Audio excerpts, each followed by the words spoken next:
Hello to everyone. My name is Francois-Hughes LeClair, and I'm very glad to be with you for the first time with this video and to present you the piece I have written after the very interesting proposition from Glenn McClure in this Watershed Voices project around Champlain Lake. It was immediately very inspiring for me, since water is an element that I love. I love to swim. I love to go on the boat, with the boat on the lake or on the river. We have a nature camp near Red River here in Quebec, in the north of Outaouais region. And I have written many pieces indeed around the water element. One is called Ruisseau, which means brooks, Bach in German. Other like Rivière Rouge, effectively, and many other in which the water is very present. I love also Debussy, for whom it was a very precious element, like Gaston Bachelard wrote in his wonderful book L'eau et les rêves, which mean water and the dreams. So, there was also something very interesting in Glenn's proposition. That is, it was supposed to become a piece for piano with choir accompaniment.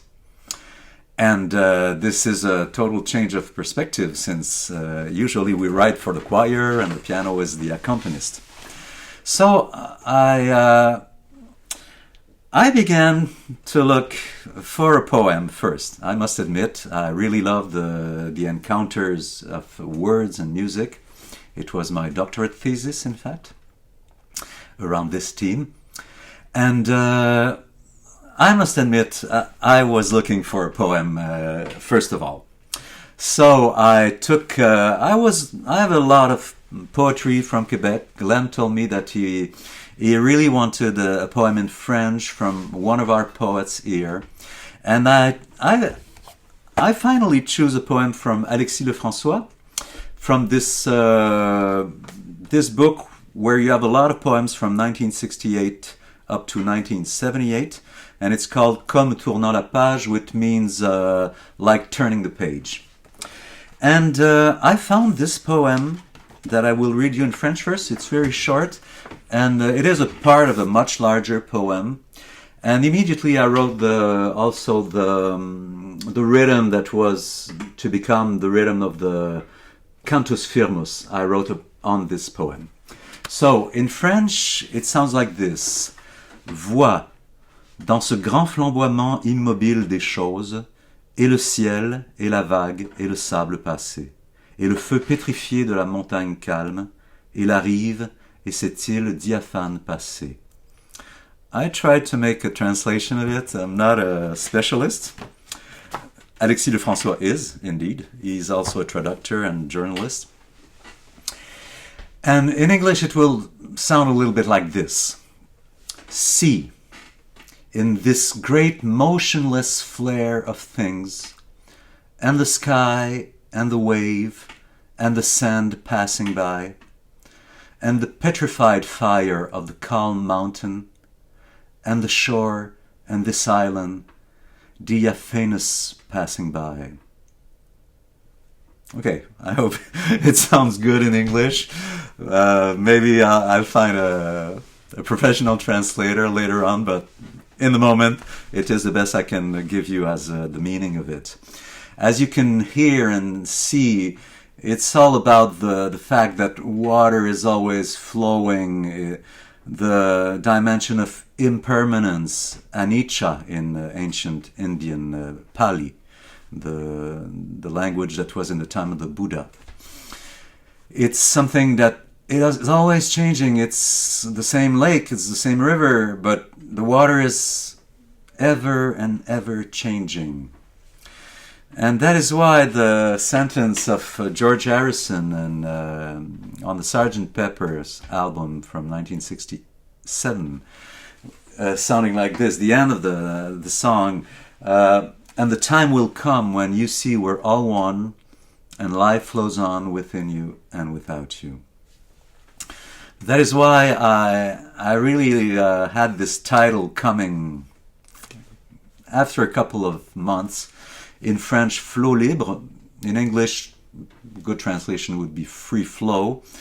And the free flow is the feeling in the Vipassana meditation where you feel the different sensation in the body, on the surface of the body, from the top of the head down to the tip of the toes, and then in the opposite direction. And it is called a free flow. So, since I've made a very resourceful 10 days course in this meditation recently, it was a good timing to write this music and to have this feeling of impermanence in this music. Okay, I come back to the piano now because Glenn told me it must be piano solo with choir accompaniment. So I thought about, okay, how can I put the piano in the front? Okay, in the front of the stage already, it's a spatial setup that will make the piano very in front, very close from front of the stage, and the choir really back on the stage. I even thought of a curtain, a curtain where you can see throughout, translucid curtain. I hope it's a good term. But it will depend naturally on the context, the hall, and so on. So it's not absolutely necessary. In the writing of the piece, I was inspired by the melody on the poem. I will sing it to you later on. And this melody, I made a harmonic accompaniment on the piano for this melody, and that became, in fact, a prelude. So I thought, if the piano begins the piece with this prelude, people will turn the audience will turn their focus on the piano music in the beginning of the piece, and then the choir will emerge from it, will come sort of coming out of it, out of the music of the piano. I will talk to you about the writing of the choir's music later on. And then, after two tableaux, two different parts with the choir, then the choir will melt again in the piano music. And in fact, in the end, the pianist will play a postlude, which is in fact the prelude, but a semitone higher. So in that sense, the piano seems to be the main thing, and the choir coming out of it and melting back again in it. Okay, the writing of the choir music, of course, is really important too. The choir is not for the choir press too.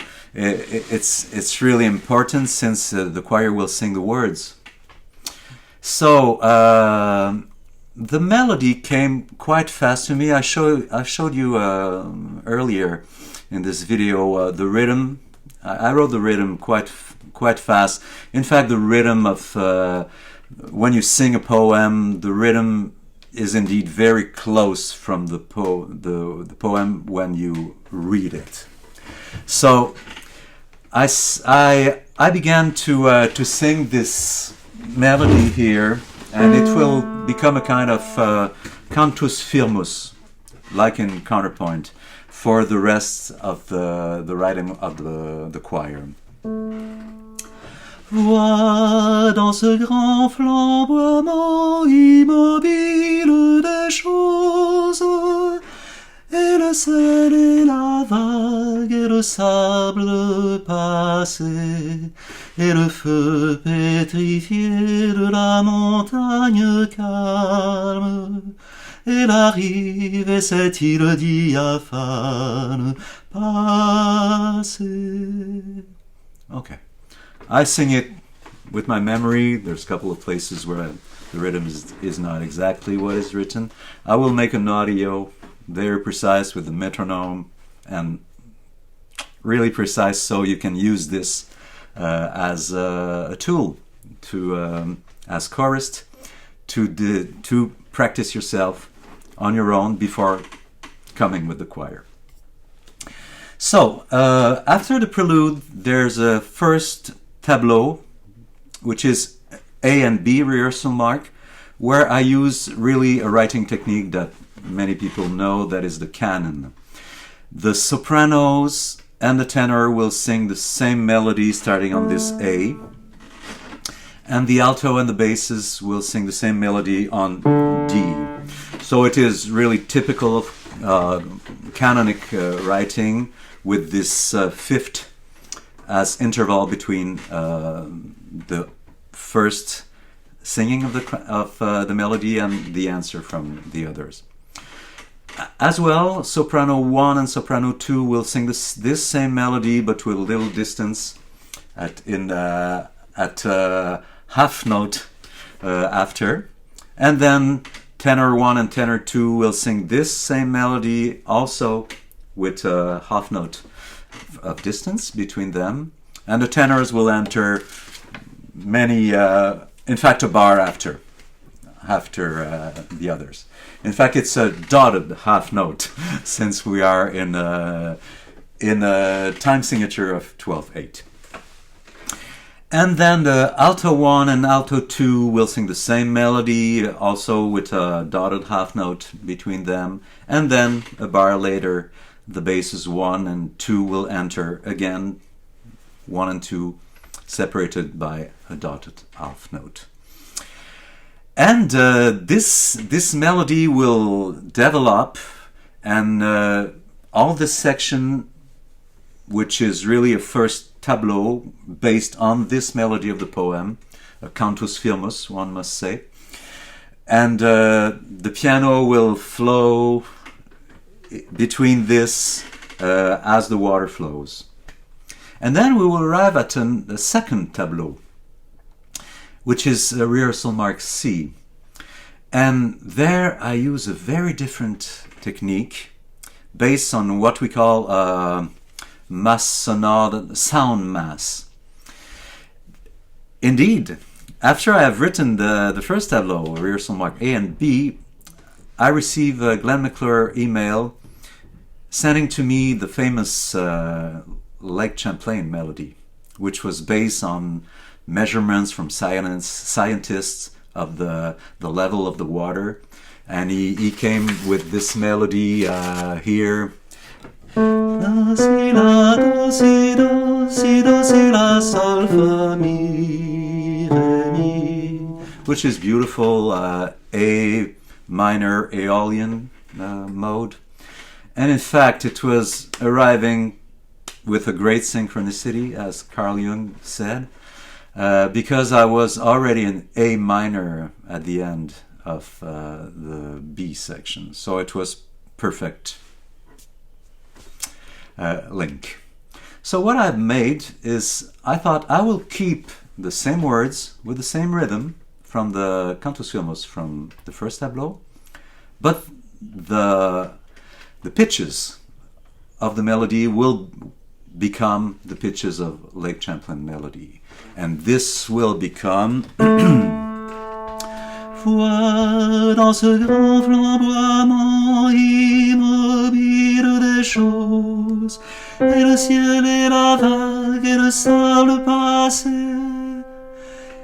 et le feu pétrifié de la montagne calme, et l'arrivée cette île diaphane passée. Okay, same words, same rhythm, but with a quite simpler melody, in fact, coming from Lac Champlain. And here, in fact, the chorus will have to do something they never do usually. Usually the conductor said to all the chorus, okay, all the tenors, all the sopranos, everyone on their own line, they must sing all together. All the tenors must sing the same thing, the same words, the same rhythm, have the same tempo, sing the same colors for the vowels, sing the same consonants with the rhythm, the ending of the words, and so on. all the sopranos must be together, all the altos must be together. Same thing for the tenors, and same thing for the basses. And in that way, we have a real 4-part choir writing, for example. No voice should come out of it. But here, in a sound mass, it's absolutely different. Every chorist must sing by himself, by herself. Must sing, indeed, this melody of the Lake Champlain.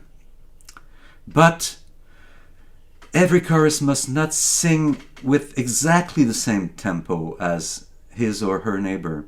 Not exactly the same duration of the fermatas on the final notes. Not exactly the same duration of the fermatas on the silences.